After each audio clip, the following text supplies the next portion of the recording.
8. How are you and how is everybody doing today? So today our lesson is comprehension, Alice through the looking glass.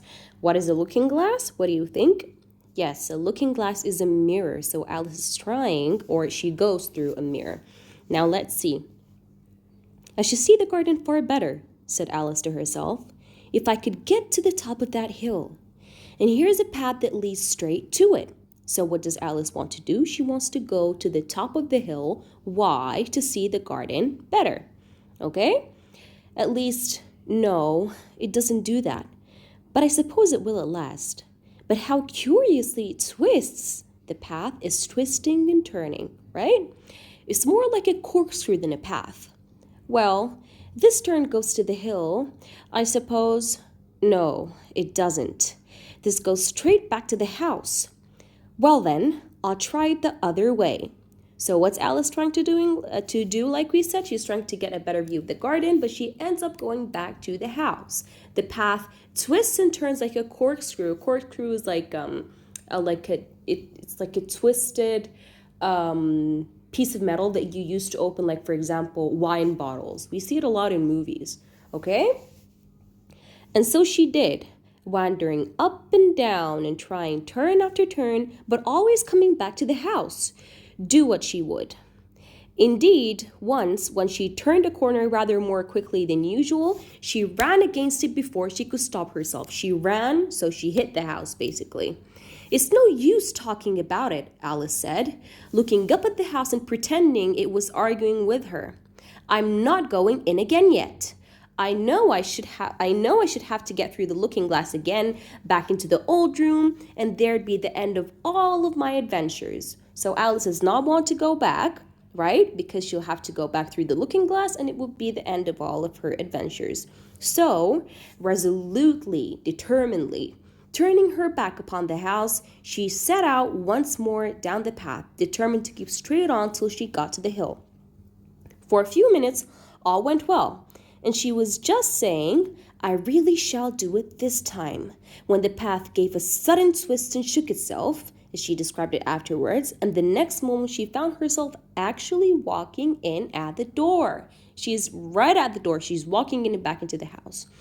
Oh, it's too bad, she cried. I never saw such a house for getting in the way. Never. However, there was the hill full inside, so there was nothing to be done but start again. This time, she came upon a large flower bed with a border of daisies and a willow tree going in the middle. Oh, Tiger Lily, said Alice, addressing herself to one that was waving gracefully in the wind. I wish you could talk. We can talk, said the Tiger Lily, when there's anybody worth talking to. Alice was so astonished that she could not speak for a minute. It quite seemed to take her breath away. At length, as the Tiger Lily only went on waving about, she spoke again. Alice spoke again, in a very low voice, almost in a whisper. And can all the flowers talk? As well as you can, said the Tiger Lily, and a great deal louder. How is it that you talk so nicely? Alice said, hoping to get into a better temper by a compliment. I've been in many gardens before, but none of the flowers could talk. Put your hand down and feel the ground, said the Tiger Lily. Then you'll know why. Alice did so. It's very hard, she said, but I don't see what that has to do with it. In most gardens, said the Tiger Lily, they make the beds too soft, so the flowers are always asleep. All right, so that's the reason the Tiger Lily gave for Alice, for the flowers not speaking, because the flower beds are usually made so soft that the flowers are asleep. I think it's very nice. It's a very nice and creative reason, right? This sounded a very good reason, and Alice was quite pleased to know it. I never thought of that before, she said. It's my opinion that you never think at all, the rose said in a rather severe tone. So we have a Tiger Lily, now we have a rose. There's one other flower in the garden that can move about like you. Is she like me? Alice asked eagerly. She's coming, cried the larkspur, another flower. I hear her footstep, thump, thump, thump, along the gravel walk. Alice looked round eagerly and found that it was the Red Queen. I think I'll go and meet her, said Alice, for though the flowers were interesting enough, she felt that it would be far grander to have a talk with a real queen. It would be so much more majestic to talk to a real queen, right? Where do you come from? Said the Red Queen. And where are you going?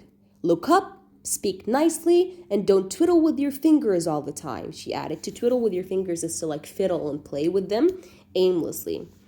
Okay, so what did she say? Where do you come from? Said the Red Queen. And where are you going? Look up, speak nicely, and don't twiddle with your fingers all the time. Curtsy while you're thinking what to say. It saves time. Curtsy while you're thinking what to say. Now, what's a curtsy? It's like a bow that we see that ladies do. You put one leg in front of the other and then you bow. So it's basically a bow. All right. She said, curtsy while you're thinking what to say. It saves time. This is what the Red Queen told her.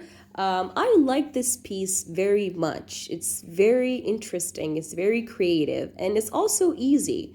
What do you guys think? This is it for Alice Through the Looking Glass, and these are the questions, like every time, full sentences, spelling, punctuation, etc., etc. And then we have our extension question. Continue the story by writing minimum 4 paragraphs describing the events that might happen next, and including dialogue between the characters. Okay, sorry, I have no idea what just happened. Let me get back to it. Okay.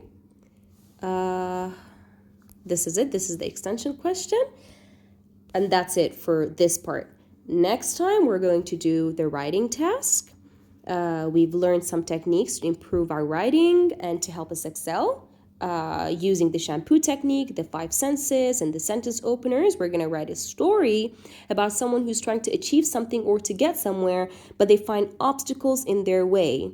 Remember to plan your characters, setting, and plot, and refer to the checklist as you write. As usual, we have to plan our story. This time we have a checklist. The checklist, what's it going to do? It's going to help us. It's going to guide us until, hopefully, inshallah, we perfect our writing. So this is for Alice. I don't know what's wrong with the phone. I'm sorry. This is regarding Alice.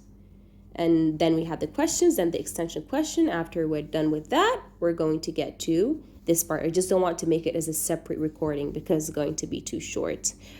Okay, and this piece of writing has a redraft as well, inshallah, that we will do after you get my feedback on this one. All right, thank you, grade 8. If anybody has any question, don't hesitate to contact me.